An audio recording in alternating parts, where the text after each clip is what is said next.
Menurut DxOMark, Huawei P20 Pro ini adalah smartphone dengan kamera terbaik di dunia.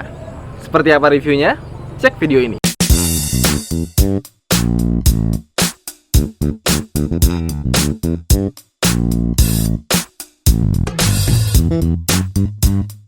Jadi menurut DxOMark, smartphone ini mendapatkan skor senilai 109, di mana meninggalkan 10 poin dibandingkan dengan Samsung Galaxy S9 Plus yang udah pernah kita review.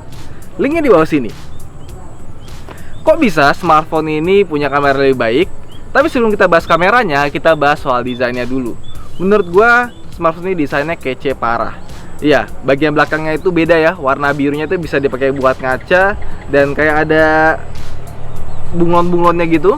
Dan kalau misalkan kalian pengen beli yang lebih keren dari ini, ada namanya yang versi Twilight. Twilight itu atasnya ungu, bawahnya itu kehijauan.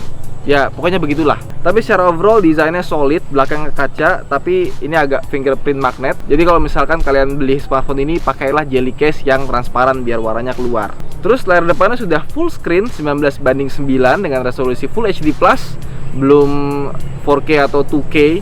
Dan layar depannya ini dia punya features namanya Smart Resolution. Bisa diturunin jadi HD+, kalau misalkan dia butuh daya tahan baterai yang lebih baik. Gue suka layarnya bagus, dan dipakai di malam hari itu adem banget, nggak bikin mata sakit. Dipakai di terik matahari pun juga masih kelihatan. Dan di bawahnya ini ada fingerprint sensor yang menurut gue desainnya agak ganggu ya. Soalnya kenapa sih nggak dibikin clean aja gitu, atau enggak fingerprintnya ditaruh di bagian belakang. Dan seperti smartphone zaman sekarang, di atasnya ada notch-nya, tapi notch-nya ini kecil, nggak lebar. Dan di sini ada kamera 24 megapiksel, di sininya ada earpiece. Nah, yang menarik, smartphone ini itu di bawahnya nggak ada yang namanya headphone jack 3,5 mm. Bener-bener nggak ada, jadi harus pakai USB Type-C atau pakai wireless headphone atau wireless earphone.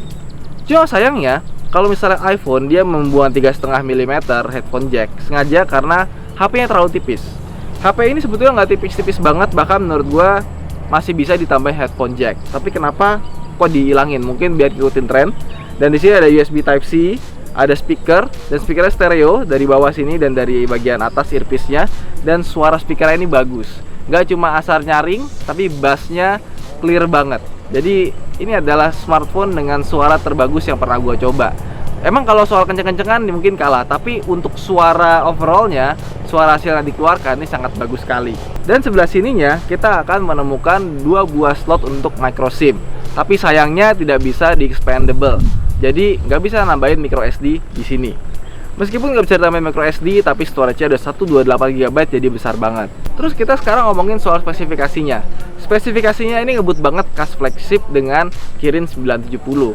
Tapi Kirin 970 ini bukan chipset baru, mengingat di Huawei Mate yang versi sebelumnya sudah digunakan. Dan Kirin 970 ini juga ada versi budgetnya di Honor Q10 yang udah kita review juga di link di bawah.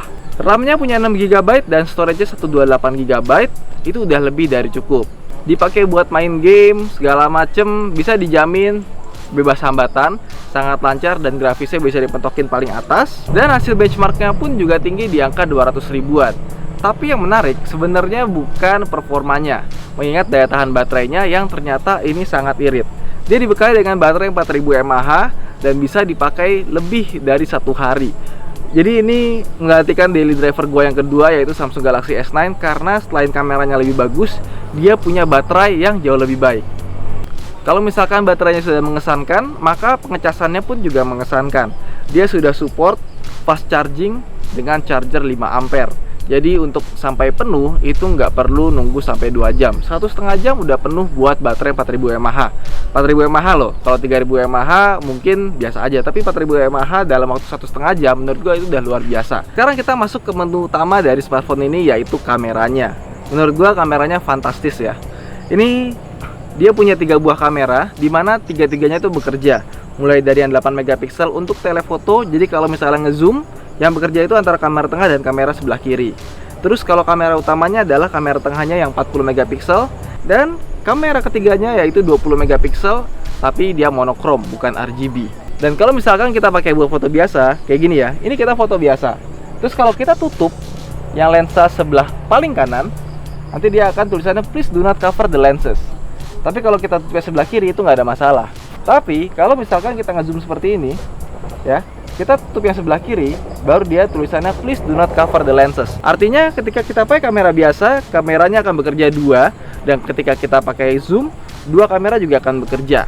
Dan ketika kita udah pointing seperti ini, itu kalau kita lihat tuh biasa aja gitu, nggak ada yang wow. Tapi ketika kita pencet, lalu kita buka, hasilnya jauh berbeda antara yang kita preview tadi sama pas udah dijepret. Ini hasilnya luar biasa bagus banget.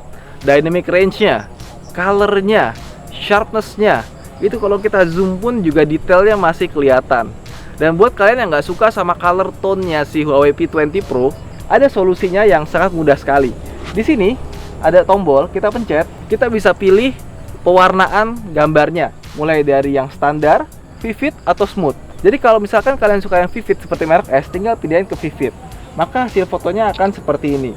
Atau mungkin kalian suka yang lebih soft, biar mukanya kelihatan lebih putih gitu ya, lebih mulus, itu bisa masuk ke mode smooth colors seperti itu. Dan hasilnya kalau kita lihat, antara yang pakai smooth, antara yang vivid, dan yang standar, itu hasilnya berbeda-beda. Kalau gua sih lebih seneng yang standar. Dan nggak cuma itu aja, sebetulnya keunggulan dari kamera ini bukan pada kamera autonya, tapi pada Pro modenya. Kalau misalkan kita pakai Pro modenya, ini hasilnya benar-benar bisa sesuai dengan apa yang kita inginkan. Dan kalau misalkan ada seorang fotografer antusias, maka kamera Leica dari Huawei P20 Pro ini adalah yang bisa gue rekomendasikan untuk kalian, karena emang bagus banget. Untuk low lightnya juga sangat bagus sekali. Kita nggak bicara soal terang mana di low light gitu ya, tapi kalau kita zoom, kita lihat detailnya, dan kalau misalkan ada lampu-lampu, kita lihat pendaran lampu, itu juga bagus banget. Jadi ini kayak next level buat sebuah smartphone. Tapi buat kalian yang pengen terang-terangan di malam hari, dia juga punya night mode. Itu night mode-nya juga sakti banget. Dia emang nahan 5 detik gitu ya, kayak misalkan kita foto dengan shutter speed yang lambat. Tapi kalau misalkan shutter speednya lambat kita foto, itu kan pasti jadinya jadi ngeblur ya, goyang ke arah tangan kita. Ini night mode ini, kita steady pakai satu tangan, kita pegang biasa aja, meskipun kita ada sedikit-sedikit guncangan, itu guncangannya nggak berarti, asal nggak tremor ya. Artinya apa? Artinya night mode dari smartphone ini ya juga luar biasa gitu. Yang bener-bener gelap bisa jadi terang. Sekarang kita ngomongin soal videonya. Videonya juga nggak kalah menarik buat kita bahas. Kenapa? Soalnya juga videonya untuk sebuah kamera smartphone, dia sangat-sangat bagus. Kalau bisa kita lihat dynamic range-nya, segala macemnya, itu bagus banget kalau buat gua. Tapi memang kalau misalnya dipakai buat di low light, itu agak kurang dibandingkan dengan Samsung Galaxy S9 kalau dari segi videonya. Tapi yang hebat dari sini adalah dia punya stabilizer itu yang benar-benar ini ya, kalau kita pegang, ini kita masih agak goyang tangan. Tapi pas sudah kita lihat lagi, itu stabilizernya tuh bener-bener halus banget. Tapi sayangnya, stabilizernya ini cuma bisa kepake di Full HD doang. Kalau kita masukin ke Full HD 60 fps dan 4K, itu stabilizernya tidak berguna, tidak berfungsi sama sekali. Dan juga ada kelemahannya, karena dia punya stabilizer yang sangat bagus, tapi dia cropnya itu banyak banget. Jadi kalau misalkan si stabilizernya ini kita matiin,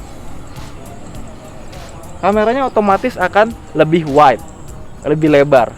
Kalau stabilizernya lain, dia akan sangat menyempit. Jadi kalau misalkan kalian pakai videonya buat indoor di ruangan yang agak sempit, itu agak sedikit rumit karena susah mendapatkan angle yang pas, karena terlalu sempit dia, terlalu narrow. Coba nge-cropnya nggak se-zoom itu, pasti lebih enak. Terus gimana soal kamera depannya? Kamera depannya punya 24 megapiksel dan gua rasa lebih dari cukup. Gambarnya tuh kayak ada filter softeningnya gitu, jadi warnanya jauh dari kata natural. Tapi ya, ini buat selfie. Kalian butuh lebih cantik, bukan lebih natural kan? Iya. Yeah. Oke, jadi kalau misalkan soal kamera bisa disimpulkan bahwa ini kameranya adalah yang terbaik, dan gua nggak menyangkal hal itu. Dan sekarang gimana soal user experience dari HP ini? Dia berjalan di Android terbaru, yaitu Android Oreo, dan pakai MIUI 8.0. Dan setelah gua pakai Honor View 10 yang punya MIUI sama, seperti ini juga MIUI-nya sama, gua ngerasa MIUI ini cukup bagus dan menyenangkan. Kayak misalnya kita bisa nutupin notch ini di atas, terus gue suka navigation bar bisa dihilang digantikan dengan fingerprintnya gitu ya. Kita mau home tinggal pencet tengah yang agak lama, mau lihat recent apps tinggal geser ke sebelah kiri atau kanan. Ya pokoknya MIUI ini nggak mengecewakan, pintar, dan yang gue seneng adalah dia punya face unlock itu yang cepat, bagus, dan nggak bisa dikibulin pakai gambar. Oke, jadi gimana kesimpulannya soal Huawei P20 Pro? Menurut gue kameranya sangat bagus. Kalau misalkan kalian mencari sebuah smartphone yang mengutamakan kameranya, maka smartphone ini bisa Anda andalkan. Tapi kalau misalkan kalian mencari sebuah handphone untuk video, dia tuh agak kurang bisa diandalkan karena dia crop factor-nya terlalu banyak. Tapi kalau misalkan kalian ngomongin performanya, user experience-nya, pas flagship lah ya, nggak mengecewakan, ditambah baterainya awet untuk ukuran flagship. Oke, itu aja dari Hanif. Terima kasih telah menonton. Sampai jumpa di vlog berikutnya. Jangan lupa untuk like video ini, dan buat kalian yang sudah beli Huawei P20 Pro bisa komen di bawah.